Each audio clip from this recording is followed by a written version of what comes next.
The Mabees lived in a very different society to our own. Americans today value equality and expect that everyone has the same liberties and privileges as everyone else.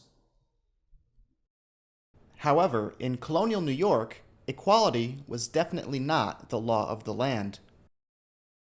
People lived in what we call a social hierarchy, which means that some people had power over others. In this diagram, you can see what those levels of power were.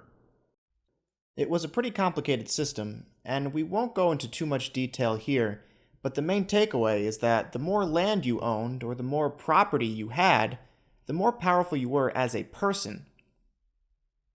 If you didn't have land or property, chances are you would be indebted to someone else, and they could pretty much tell you what to do.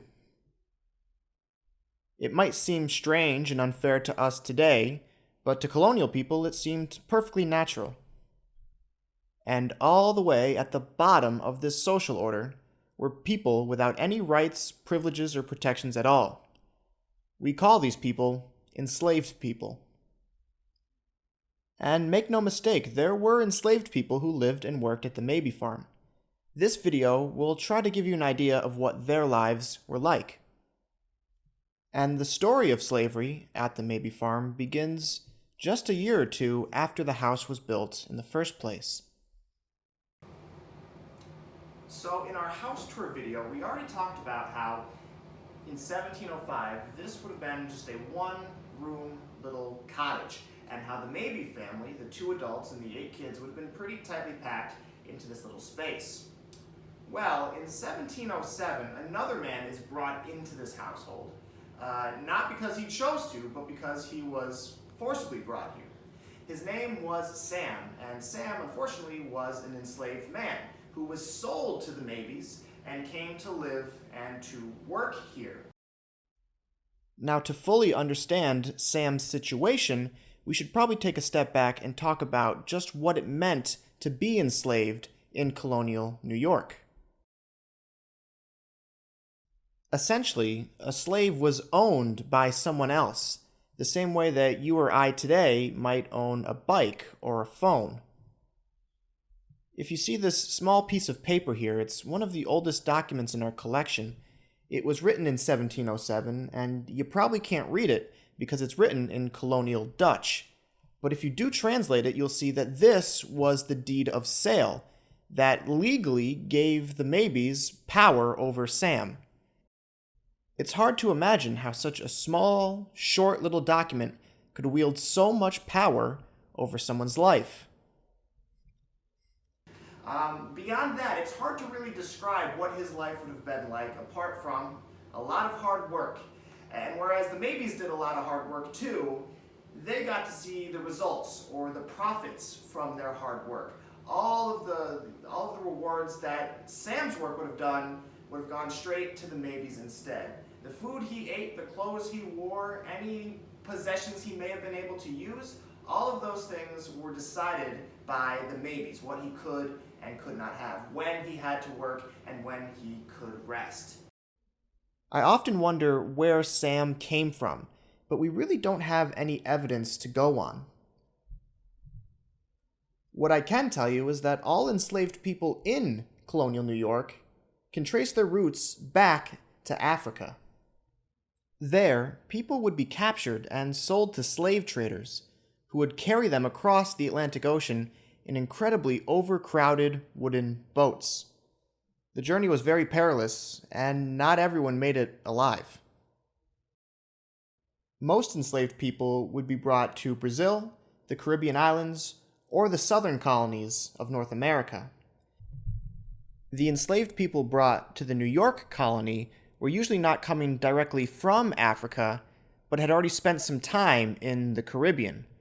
Or maybe it was their parents who had been brought over from Africa. So while we may never know for sure where Sam came from, unfortunately it's very likely he lived the rest of his life at the Mabee Farm.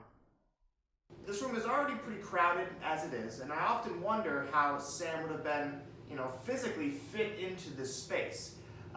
Would he been, sleeping here with the kids on the floorboards? or would they have sent him somewhere else?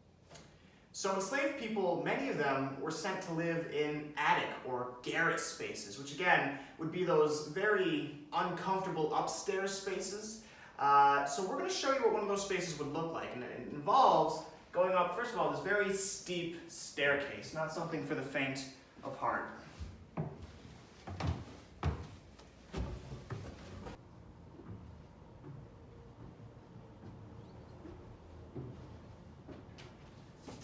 So here we are in the garret, right? This would be the upstairs space where the free members of the Mabee family, they probably wouldn't want to spend much time up here. They would mostly use this as a storage space. But for enslaved people, many of them were sent to live in these less than comfortable spaces. And when I say that they're not comfortable, really, the temperature is the big issue up here. In the warm months, like today, it's kind of hot and stuffy here because all the heat rises up. But in the wintertime, you're very far away from, this is the fireplace here, but you really don't get much heat from it where we are. So it'd be pretty, almost unbearably cold up here. And the real mystery is, I don't know where Sam or any of the other slaves lived for certain, because they weren't, really keeping diaries or journals about this stuff. There's a lot of things that we don't know about the everyday lives of enslaved people. The slaves were never taught to read or write, to record their own experiences, and the Mabees never really did much recording of their experiences either. Even though there was a strict social hierarchy at the Mabee Farm, free and enslaved people lived in very close physical contact with one another. It would be a pretty rare occasion for an enslaved person to travel far from their owner's lands, but sometimes it did happen. So many of the enslaved people here at the Mabee Farm would not really get a chance to ever go too far away from the farm, right? They'd be kind of stuck working here pretty much their whole lives. However, there is one story that we know about. It involves a man named Jack, who was an enslaved man here. And he was living here in 1755 during a conflict known as the French and Indian War. This was a big conflict between the English colonies of New York and Massachusetts and all the English colonies and the French colonies up in Canada.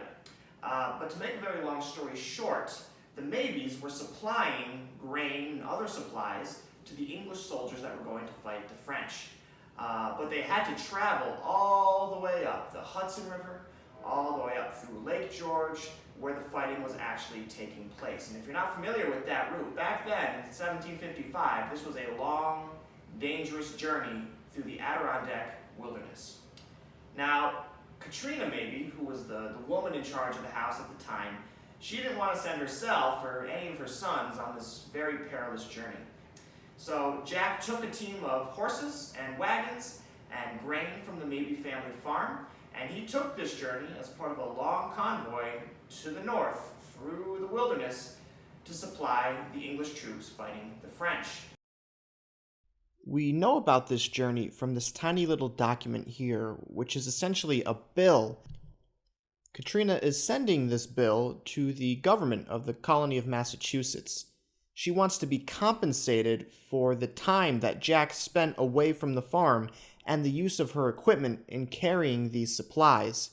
The document doesn't tell us everything about Jack's journey, but it allows us to make some inferences or guesses as to what it would have looked like. As an enslaved person, it would have been illegal for Jack to make this journey by himself. It's most likely that Jack traveled in a convoy of military suppliers. But he may have been glad for the safety in numbers because he knew that somewhere out there to the north, French and Canadian Indian forces were getting ready to do battle. At any point, his journey could have been interrupted by a volley of enemy musket fire and fearsome war cries. He could have been captured, wounded, or even killed. Fortunately, that didn't happen, and Jack was able to return to the Mabee Farm unharmed. However, it must have been tough for Jack to know that whether the English or the French won, he would probably still be a slave. He really didn't have anything to gain by taking this dangerous journey. Katrina was the one who was getting paid for his efforts. And after he successfully came home, he really didn't have anything to look forward to other than the same farm work that he had been doing for just about his whole life. In 1767, the Mabees built this side building, which we call the brick house today. Older members of the Mabee family, like widows and in-laws, would live on the ground floor of the brick house. But there's strong evidence to suggest that after the structure was built, the enslaved people at the Mabee Farm were sent to live in its basement. So here we are in the basement of the brick house. And remember, there'd be free people living on the floor above in relative comfort, but the whole while down here, this is where many of the enslaved people at the Mabee Farm lived after the structure was built in 1767. And I'm always reminded of one woman who almost certainly lived in this space right here. Her name was Bate. This is Bates' deed of sale to the Mabee Farm. It's just a single document, with the left side being the front and the right side being the back of the parchment. If we carefully read the document, we can see that Bate had originally come from New York City, where presumably she worked for a wealthy merchant. She was sold to a man in Schenectady, and 10 years later, in 1779, she sold to the Mabees, and she comes to live at the Mabee Farm. However, when she sold to the Mabees, she sold along with her 1-year-old baby. And that's a kind of grim reminder that when people are being sold, it's very common for families to be split up. In this case, Bate got to stay with her 1-year-old child, but it's entirely possible she had other daughters or sons who did not come to the Mabee Farm with her. And of course, whoever the father of the child was also not brought to the Mabee Farm. In general, one of the hardest things for enslaved people is that they had no control over their family at all. Even just to get married in the first place, an enslaved person would need written permission, like you see in this document here. This document didn't come from the Mabee Farm, but it did come from a local family. And you can see this is, it's not a very comfortable space. It's quite dark, it's quite damp down here, and living in the colonial period is always going to be dark and damp by our modern standards, but this is certainly the darkest and dampest space in the Mabee house.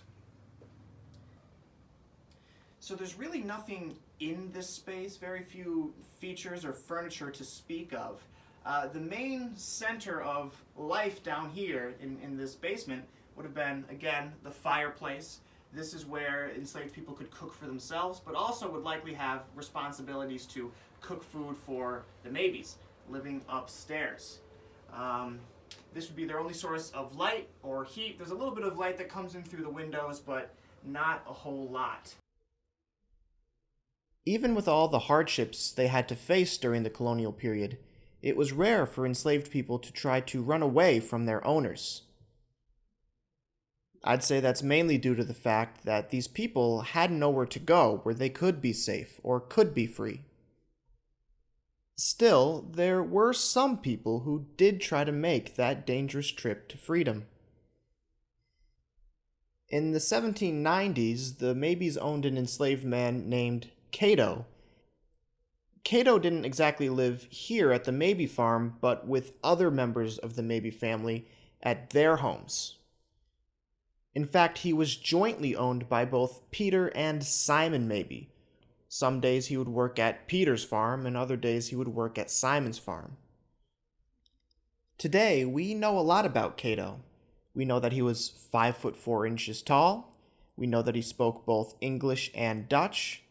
And we even know that he had a bit of a habit of rolling his eyes at people when they told him something he didn't want to do. We know all this about Kaito because in 1798, he decided to run away. The Mabees took out this advertisement in a local newspaper trying to get him back. It tells us that after Kaito left Schenectady, he somehow made his way to Albany. We may never know for certain, but it's possible that Kaito was trying to make his way from Albany up north to Canada.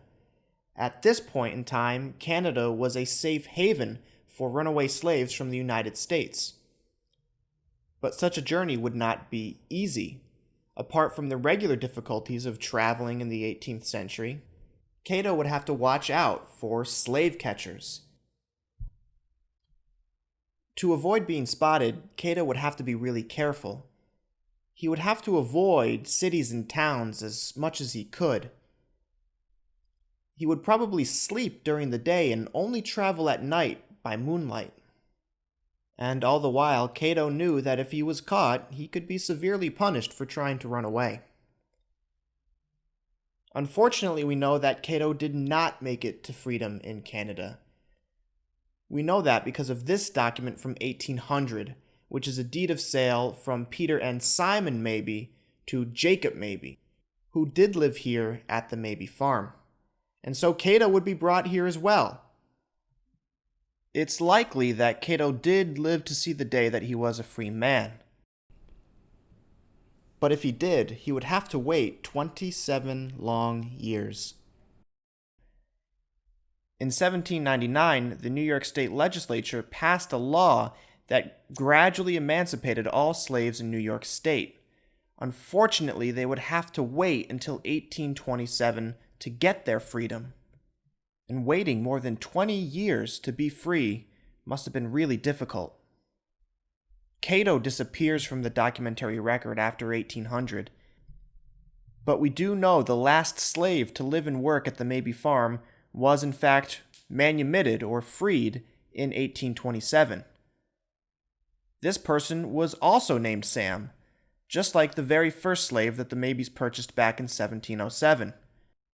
This is the will of Jacob Mabee, who would be the last slave owner at the Mabee Farm. In this document, Jacob declares that in 1827, Sam should be given his freedom, as it is required by law. And while I'm sure Sam was glad to be a free man, his new life would not be an easy one for him. After all, in 1827, he had turned 28 years old. All the skills he had were related to farming. But with no land and no money to buy land with, his options would be limited.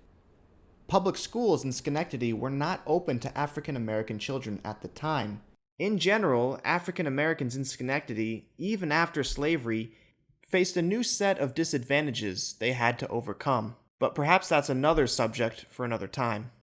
I'd like to make one last point, which brings us to the Mabee family cemetery.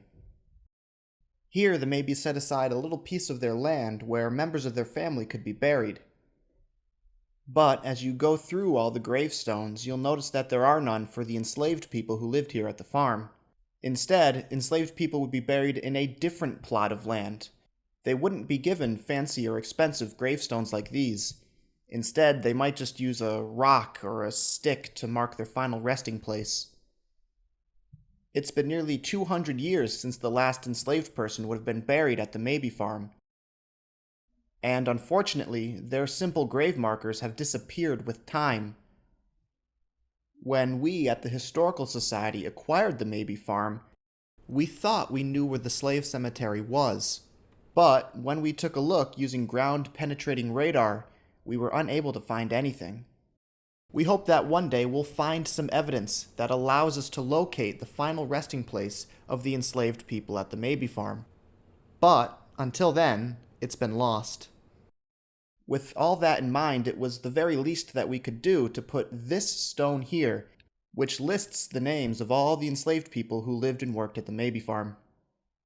After all, their efforts and their stories are just as important to the history of the farm as anyone named Mabee.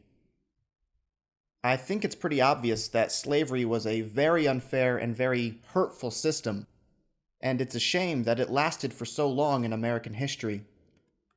Visitors often ask me if the Mabees were bad people because they participated in such a system. And I don't know if I could really answer that question, one way or the other, but what I can tell you for sure is that when we allow the laws to be designed unfairly, when we let some people in society have advantages and other people have disadvantages, well, in those situations, even average people like the Mabees, or like you and me today, can cause great harm to other people. And that's why it's important, even though it's not a fun or a happy subject, to study the history of slavery at the Mabee Farm, in New York State, and in our country in general.